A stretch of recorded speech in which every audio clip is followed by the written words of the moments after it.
Because you're late.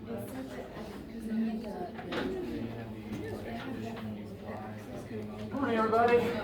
Happy Friday. How are we feeling? I'll just ask you. All right. Anyone need anything? Have any questions before we get started? Or anything?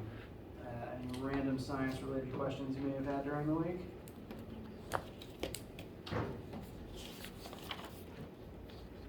All right. Well, as usual, please interrupt me with any that you have at any time.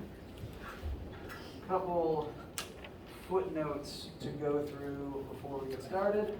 Today is Friday, September 2nd. If I don't say that slowly, I always get one of the words wrong. We are wrapping up the combined intro, chapter 1-2 section today. And normally, when we wrap up a chapter towards the end of the week, the homework would be due midnight the Monday after. That is not the case right now. The current due date for chapter 1-2 combo homework is September 12th. So I do encourage you to log in and start working on it. Similarly, the stuff we talk about today will, as we close out this chapter, is directly applicable to the second one. So I also recommend you load up the chapter 3 homework too, just to look over it, make sure you know what's ahead. Maybe after today, some of them will also already be something that you understand and can do. As a reminder, there's no penalty for getting things wrong on the homework. The goal is load it, try it, come back to it later if you need any help. There was apparently a small issue where the homework was using some incorrect settings that I have since adjusted, so there should be no penalty for getting something wrong and trying it again. Related note, quizzes. I recommend doing a quiz after you finish the homework, make sure everything makes sense first, and you can retake a quiz if you get a bad score on it. Just practice. The quizzes are just practice. A minor note about WebAssign, while I have some of this sample questions loaded up. Just let me back up the space real quick. Bless you, by the way. Whatever that was. When you load into WebAssign, your screen should look something like this. To make sure you're in the right place, it should say Phys1500, section C, E, and F all together at once. My name, fall 2022. And it should list several assignments that I've already posted, even though none of them are due yet. They're just there for future's sake. First two to draw your attention to are the chapter 1-2 homework and quiz. Again, due midnight on the 12th. So I always make homework due at midnight on a day that there is lecture, so you can ask about it on that day before it is due. I do encourage you to ask homework questions in class. And again, other assignments that will come later, but since there's no penalty for opening and looking at homework, you can begin perusing them whenever you want. When you open up a homework assignment, this is almost the student view. You'll have all the questions, and actually I'm going to show you the teacher view real quick, because there's a little quirk of this program I want to point out for question number 2. Now, unlike some text-based math modules you might have used at some point, when you click on an answer box to start typing in an answer, this one doesn't load up some sort of an extra module where you can input fractions and exponents and things like that. This is just direct keyboard input. And for that reason, scientific notation gets a little bit tricky. So WebAssign's usual workaround for scientific notation is to kind of treat it the same way most scientific calculators do. If you look at the answer it's expecting for question 2, it's 6.71e plus 0.8. That lowercase e there is the same as the kind of blocky e that a scientific calculator would usually give you for a very big or very small number, and it represents times 10 to the blank. So whenever you see that e, you can replace the e mentally with times 10 to the, and then it's to the power of whatever number follows it. So this would be 6.71 times 10 to the positive 8th power. So the two ways to input very big or very small numbers into WebAssign are either using e in place of the scientific notation, or you could type the whole number out if you have the patience for that. Is that a moth? No, That's not a moth. It's a really big bug. I don't think it's out.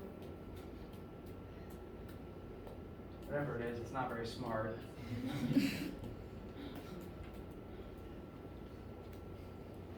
Yeah, that's the best way to end it. All right, honest question, how distracting is that gonna be for some of you guys? Very valid, that's valid. Oh, hello. It's like a flying road. It looks like No, a no, horse shooting fly me almost. Oh. Okay, it's gross, but it shouldn't have a stinger. It might be a horsefly. It looks so bad. What can I do about that? I'm usually a pretty good fly swatter, but my arms aren't that long. We can get the trebuchet from the lab. We could, but they're not very accurate for targets this small. Well, we got the physics to figure it out. We do, it's a question of will it stay in place long enough to run those calculations. Maybe it'll just stay there. Marble launchers on the end. Yeah. Marble launchers also are not super accurate, tragically. It'd be cool though if there wasn't a risk of, destroying a light bulb. It seems pretty content. I would rather it die or leave. Can we turn the lights off of it? And then we can't see what it is. No, but then, No, you make a good point. There's just no guarantee. Maybe it'll just stay right there. I'm hoping. Is anyone uncomfortable with the idea of letting it stay there? Does that no mean you're uncomfortable? Oh, no, I'm perfectly comfortable. Okay. If this is a problem for anybody, I want to know and I will deal with it, I promise. I just need to come up with a solution. I mean, who knows, maybe it's paying tuition. Okay, other than that, I think I dealt with all the intro stuff. Yes? So if you're raising it to a single number, do you always have to put 0, whatever the number is? You do not. I never input the plus or the 0. I think that's just, So I can put 6.71E8. yes, And it would make it correct. absolutely. If it's negative, you need the negative, but it can handle, if there's not a sign, it assumes positive. Yes? Is E an acceptable shorthand to use when we turn things into you? Yes, Okay. I will understand what that means. Yeah, it saves a few pen strokes over times 10 to the blank. So feel free to use that on paper too. How many tries do we have again? Homework infinite. I encourage you to keep doing it until it makes sense. And that said, this program, while it is convenient, it's also real dumb sometimes, as all artificial intelligence is. Sometimes it's just wrong. Like the answer it's expecting is wrong, or it literally can't understand the right answer. To the point where if you are working it and you are certain you've input it 5 times and it's the same basic answer each time and it's still saying no, tell me, I will check what it thinks the answer is, I will confirm what the answer should be, and if you're right, I will force it to give you your points. So you have infinite attempts. If it gives you grief after 5, let me know. Or if it gives you grief on an answer that you're really sure should be right.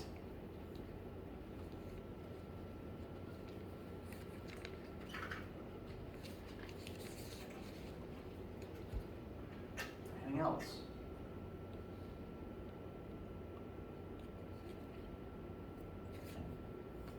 All right.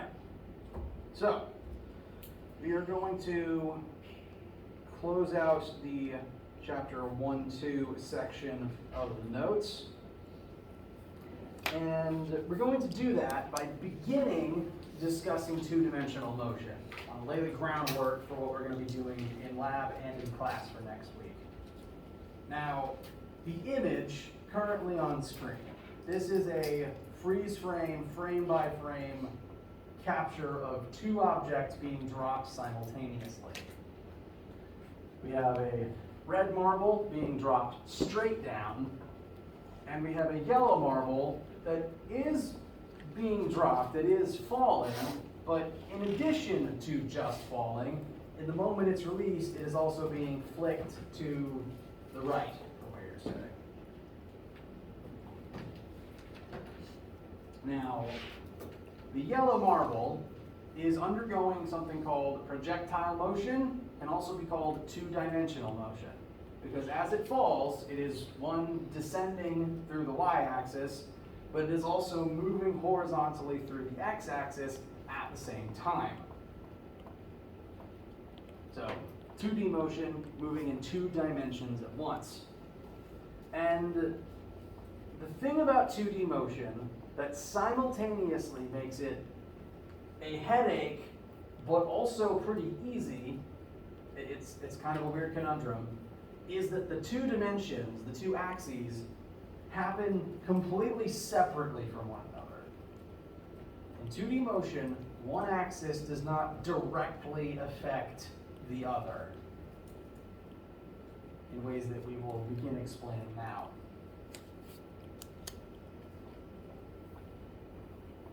So, as I begin describing the motion of each of these two marbles, I'm going to refer to the horizontal axis as x and the vertical axis as y. Typically for my frame of reference, rightward is positive x and upward is positive y, just to set the frame of reference. Now, both of these two marbles, they are both falling. They are both in the state of free fall. And when an object is free falling,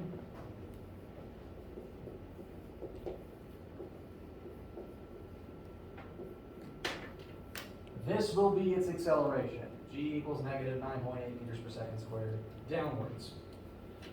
Because both marbles are accelerating downwards at this rate, and since they were both dropped from the same height, their velocities are going to, their vertical velocities, that's an important note, Gesundheit, whoever that was. Thank you. Their vertical velocities are going to be constantly changing together at the same rate, and they're going to keep pace with one another. Again, this is freeze frames, so you're kind of like clicking forward one frame of a video at a time. At the beginning, they start at the same point, and as each frame passes, they don't travel much distance between frames.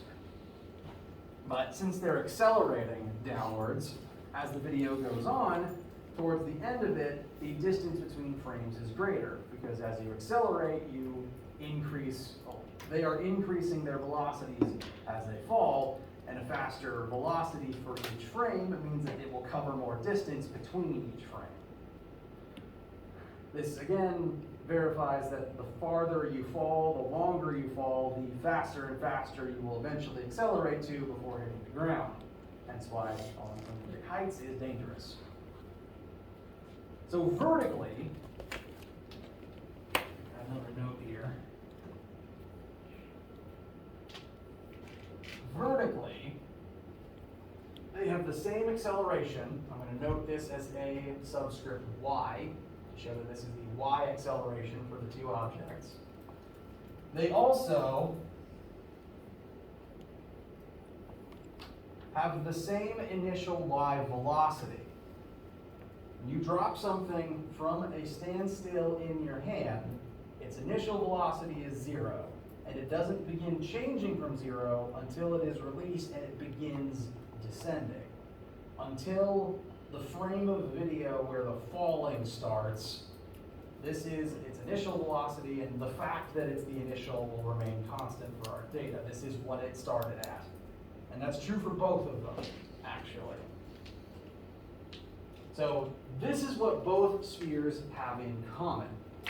And as we're accelerating, the current velocity at whatever time stamp you're looking at will change based on this value and the time it had to fall. Now, what's happening in the y-axis is separate from what's happening in the x-axis. Now, the red marble is just dropped. Nothing fancy about it, just in hand, open hand release. So the red marble has no horizontal components at all.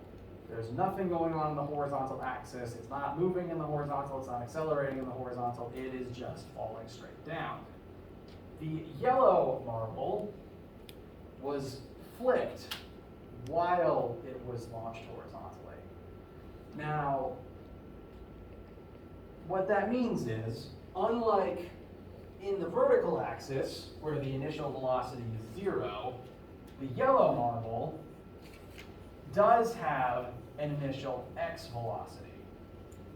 So just to put a sample number on it, velocity initial in the x-axis for the yellow marble is 5 meters per second. Just to put a number on it, sample number, let's say it's 5 meters per second.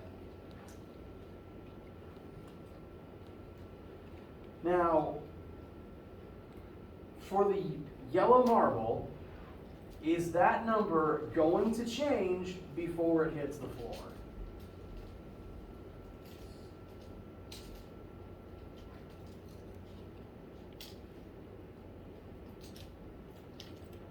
Getting a mix of head shakes. Technically speaking, this number, whatever the y marble's x velocity initial was, won't change as it is falling through the air. So for the yellow marble, Vfx, its final x velocity before it hits the ground. We're not factoring in hitting the floor because everything changes upon hitting the floor. Before it hits the floor, like the split second before contact is formed, its final velocity in that moment in the x-axis is the same as its initial velocity in the x-axis, specifically because the yellow marble is falling. In order to fall, this and only this is your acceleration, negative 9.8 vertically. If you by definition are only accelerating vertically, that has no effect at all on your horizontal movement. Now, it can be a little hard to see this in this frame capture because as the yellow marble descends, each individual position is further and further apart because vertically it's moving down more pixels per frame capture. So I've drawn some kind of benchmark lines to show that each frame that passes, the yellow marble is the same horizontal distance from the last one. Every frame that passes, it only moves, let's just say, an inch more to the right. This shows that its horizontal velocity remains constant even as its vertical velocity doesn't. Well, doesn't it initially have to slow down because there's an air resistance when it goes horizontal? You are not incorrect.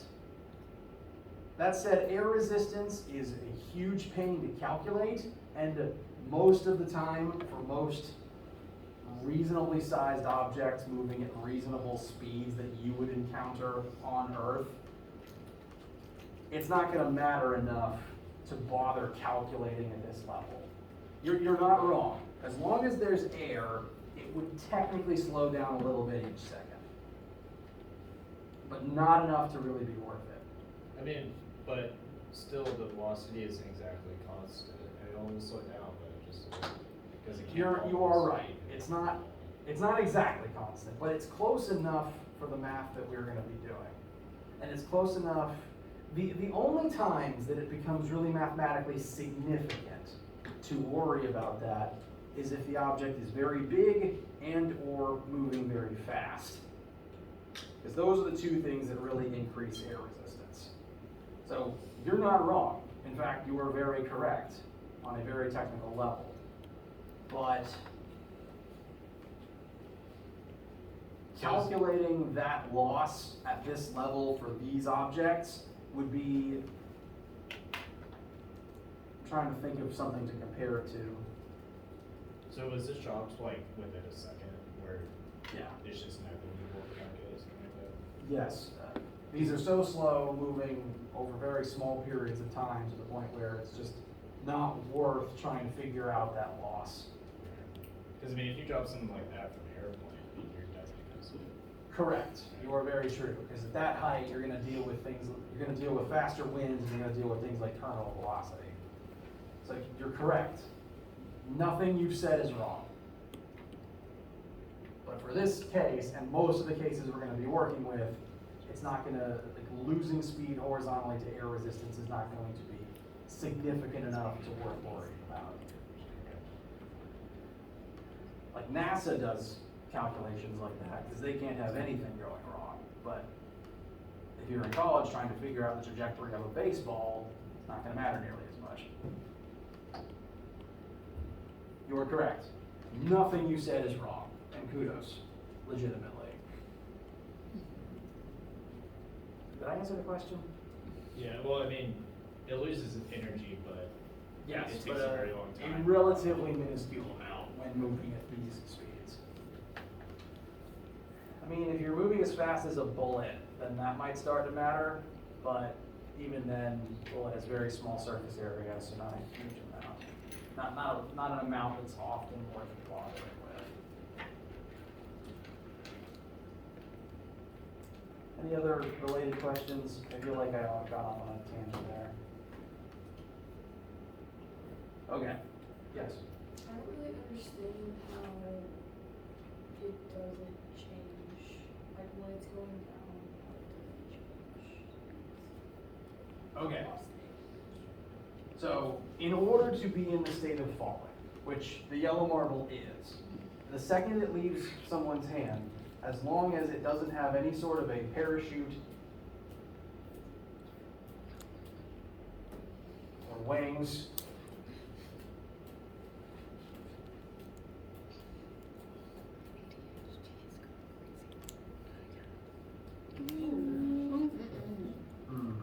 What's to teach? what lessons do you have for us?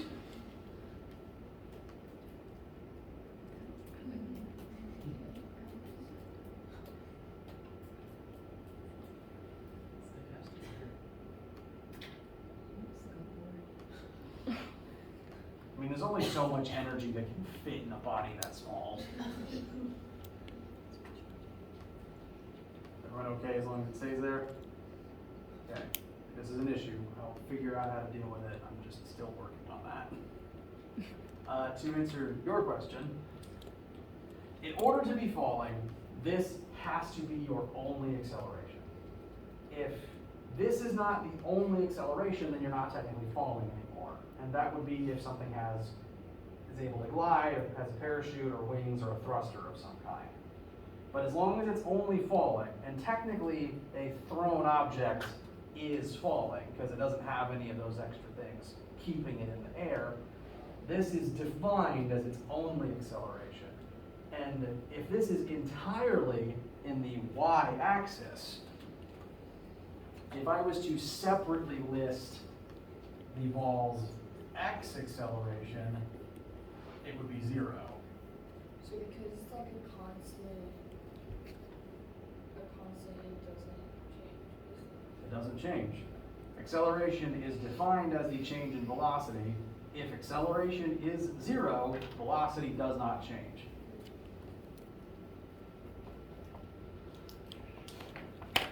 So again, whatever happens in one axis does not immediately affect the other. If you're accelerating down, that does not directly affect your horizontal movement, barring cases of gliding, flight, or extreme air resistance. But I would arguably say that extreme air resistance would actually disqualify you from being in free fall, because then that would be a force interfering with your falling. So, You are not wrong, but that might not technically count as falling anymore for that reason.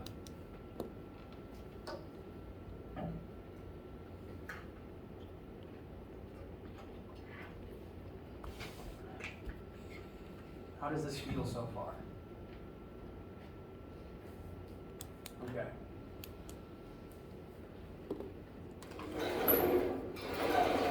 Now, the motion that you're seeing here, the trajectory of the yellow marble, there's a couple different terms you could use to describe it.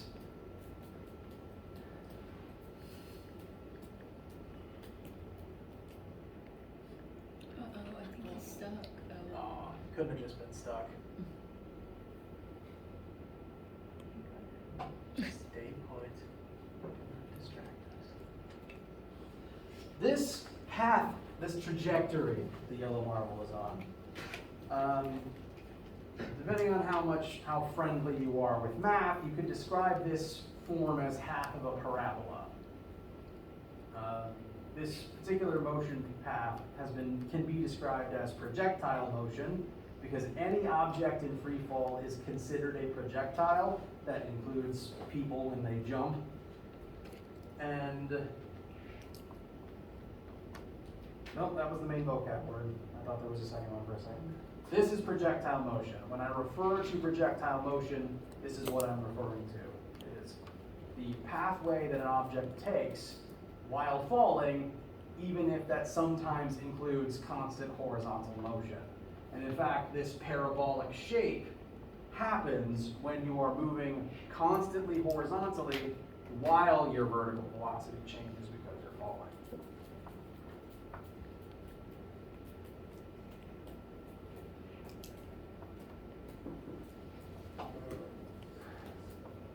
Now it's distracting me when it makes noise. Calm yourself. This is another example of projectile motion. This is this path shown in this graph is a little more representative of when something is thrown upwards at an arc. So you could, if you wanted to, throw something only sideways, in which case its path would look like what was on the previous slide. You could throw something straight up if you wanted to, in which case it would just rise and come right back down. This would be if you threw something at an angle. There we go. Now, what the previous slide showed is, again, the separation between the two axes. Something can be dropped straight down, something else can be launched only horizontally, and because their vertical components are the same, they'll still hit the ground at the same time. Things start to change if their vertical components start from a different place. As long as they're both on Earth, they'll both have the same acceleration, but you could drop them from different heights, or one of them could be launched upwards at an angle. This is what is currently on screen now. Let's just say this is a baseball, and this ball is being launched at an angle, as most thrown sports balls tend to be. And because it's being launched at an angle, we can describe its original trajectory as a vector on an angle like this. I'm going to show an example.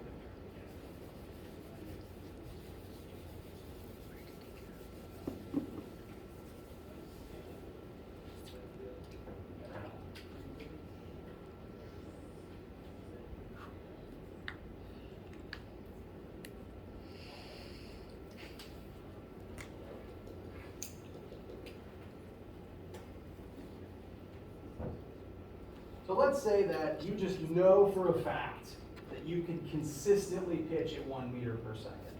You've got down the muscle memory for that specific speed perfectly, and you know that you can throw at that speed at any angle. You could do horizontally, you could do straight up, but let's just say hypothetically you choose to throw at 1 meter per second at a 45-degree angle.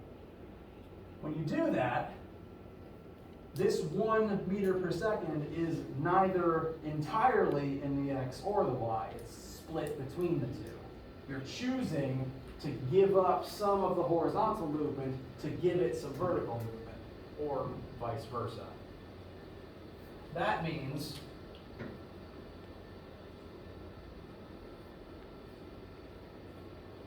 we have an x component to this velocity and a y component to this velocity. And one of the things that we're going to start doing from now and into, well, really the next, for all of this class, but especially focusing on it next week, is we're going to start using trigonometry to understand, to calculate how much that split is. Because we are going to have to start calculating what happens in the y-axis completely separately from what happens in the x-axis. When doing two-dimensional motion questions, that includes projectile motion, that includes things that aren't moving as projectiles, we will have to use trigonometry to make sure we understand how much of this launch velocity is in each axis. Now, for simplicity's sake, let's say we're launching at a 45-degree angle. We know we're launching at that angle, and we know we're throwing at 1 meter per second. Just to get the trig review in your notebook, we have gone over, we did utilize this in our lab assignment this week, but that doesn't necessarily mean you have it in your notes, I suppose. So Katoa tells us the relationship between the different legs of a right triangle and their angles using different trig operators. For this sample triangle, we know this 45-degree angle, and we know the hypotenuse is 1 meter per second. Using the trig operators, sine of 45 degrees would equal the opposite leg, so that would be the y component, over our hypotenuse of 1 meter per second. Cosine of the 45 degrees would be equal to the adjacent leg over the hypotenuse. And tangent of 45 degrees won't tell us anything particularly useful in this case, but that would be the opposite leg over the adjacent leg.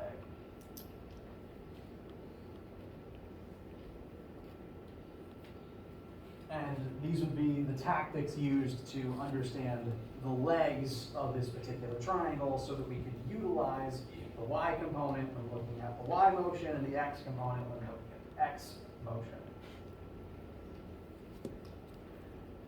Now, interestingly, at a 45-degree angle, the two legs are the same.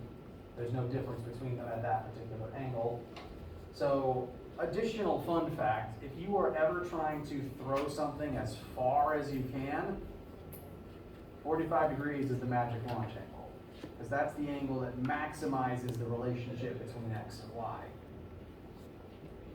Throwing for distance, launch at 45 degrees. Any below or above that, you won't go as far. Now, for these versions, we know the angle, you can perform the operator on the angle, multiply both sides by 1, and then you have your component. It'd be like 0.7, something like that. I find that one of the things students occasionally struggle with when picking this back up, if they haven't used it for a while, is what to do if you don't know theta, if you're solving for theta using these trig identities. So say we know opposite and hypotenuse, we want theta, and this is the equation we have to figure that out. You can solve this for theta. You'd have to undo this sine operator, and sine is kind of like squared and square root in that you can't really send it to the other side directly. You have to perform the inverse function to undo it. The inverse function of sine is appropriately named inverse sine. On your calculator, it's the button that is sine to the -1 power, and it's usually the secondary function of the sine button. Your calculator model may vary. If you perform that inverse function on both sides, and you do have to do it on both at once, on this side, you're just left with inverse sine acting on O over H. On the left side, inverse sine of sine breaks down, and that just leaves you with sine, with theta. It's like square rooting a square, or squaring a square root. They just evaporate each other. So that will leave us with theta equals inverse sine over OH. Sorry, inverse sine, it's Friday and my words are bad. Theta equals inverse sine of O over H, pardon me. This logic, this trick applies to sine, cosine, and tangent, which is why your calculator should also have an inverse cosine and an inverse tangent function. If you are having any trouble finding those buttons, please let me know.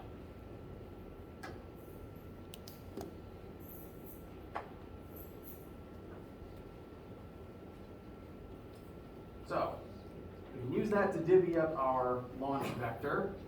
Notice that as this ball moves through the air, the horizontal piece of that vector remains constant the entire time because there is no horizontal acceleration from gravity.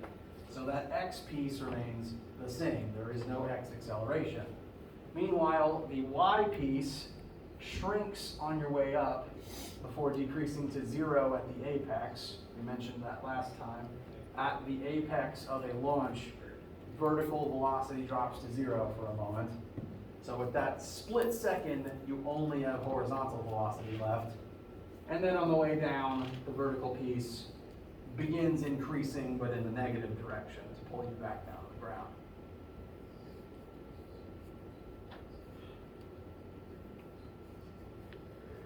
Excuse me. How does this feel so far? All right. We're nearing the end, and I don't want to hold you up on a Friday. That's not it. So I'm going to set up what a sample question would look like, what it would entail, and I'll make sure to cut myself off before I go over on time. So consider this just a warm-up or a proof of concept.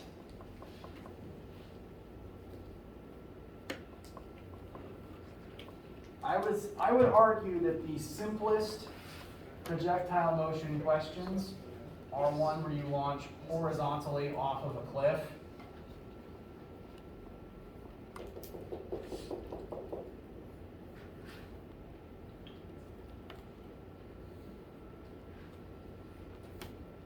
Because then there's no initial vertical velocity you need to worry about.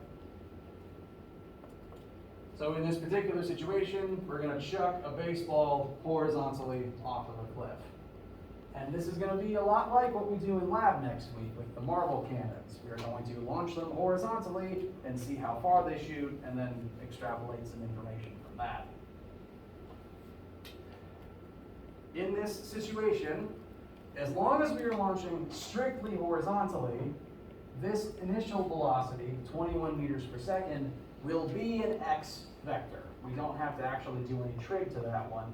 It's just in the x-axis automatically, which would make the corresponding y component of the initial velocity equal to 0. So VIx is 21 meters per second positive x. VIy is 0, because we are only launching horizontally.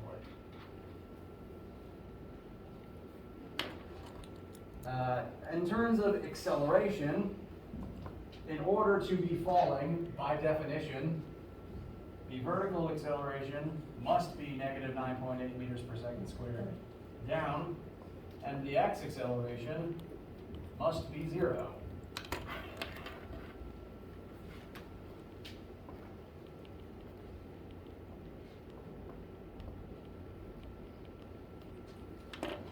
And If you're throwing something down, it'll always be the number of gravity for acceleration y.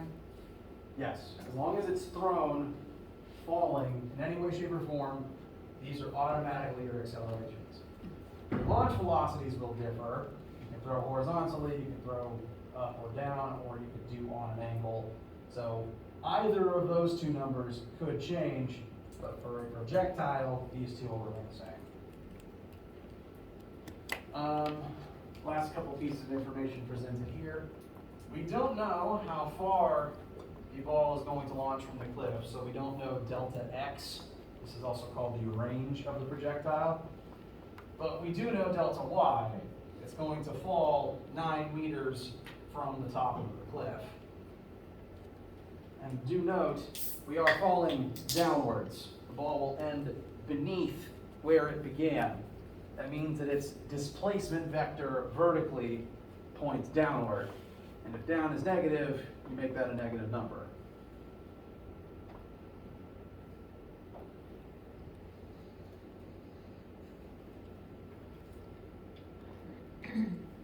A lot of these projectile motion questions will have very similar setups because, again, the accelerations of their motion will all be pretty much the same. In order to be a projectile, that's automatically its acceleration right there. Now, of the two things asked here, the two things asked to calculate, time in the air for a projectile is always a function of the vertical axis. Because on Earth, gravity is the thing pulling you down, so the height you start from and your initial vertical velocity will determine the time you have in the air. Again, what happens horizontally does not immediately affect what happens vertically. Which means if we wanted to find time, we would need to use vertical variables. And so this is the point where we have to start specifying whether a formula we're using is in the x or in the y. For example, to find time in the air,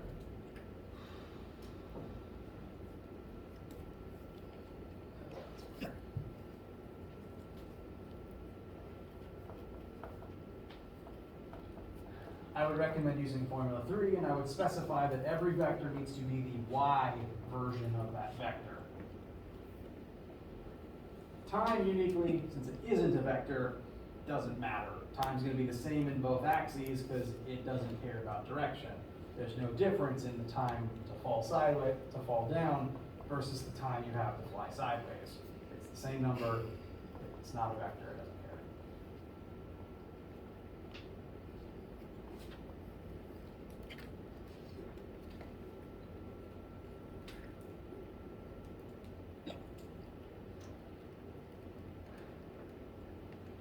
One of the things that makes a horizontal launch really nice and straightforward is your initial y velocity being 0 means this whole term and that t go away. So kind of like on Wednesday, we skip having to do a quadratic, which is nice. We're going to descend 9 meters while accelerating at this rate. They both point in the same direction, accelerating down, displacing down. So it's very important that you put the same sign on both of them. If you have different signs on them, you're going to take the square root of a negative, and you should know by now your calculator doesn't like that.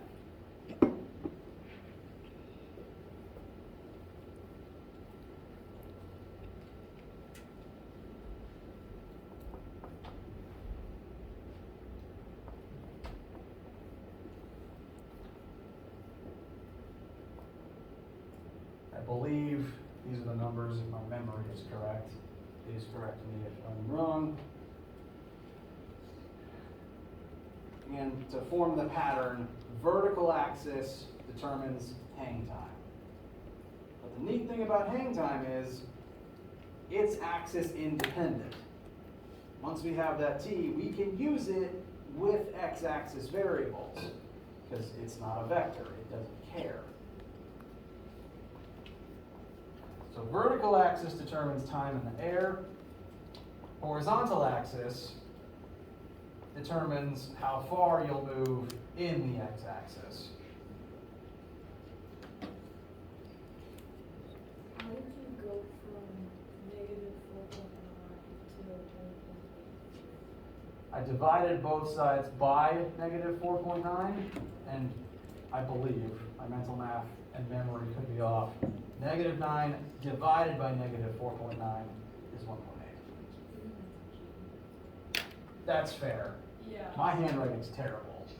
With it's the second line where it says, VIYT, where'd the T go in the second line? Did it just cancel out since it's? Yeah, I skipped a small step there. The VIY is 0, and 0 times T is 0. Oh, yeah. And do we need delta y negative because the direction of our projectile is going downward? Negative? Yes. From start to finish, after total time in the air, you are descending from your starting point. You end beneath where you began. So your displacement vector points down, So then if I vertically speaking. If I threw it up, that delta y would be positive? Yes, if you were specifically looking at a point in time while it was in the air.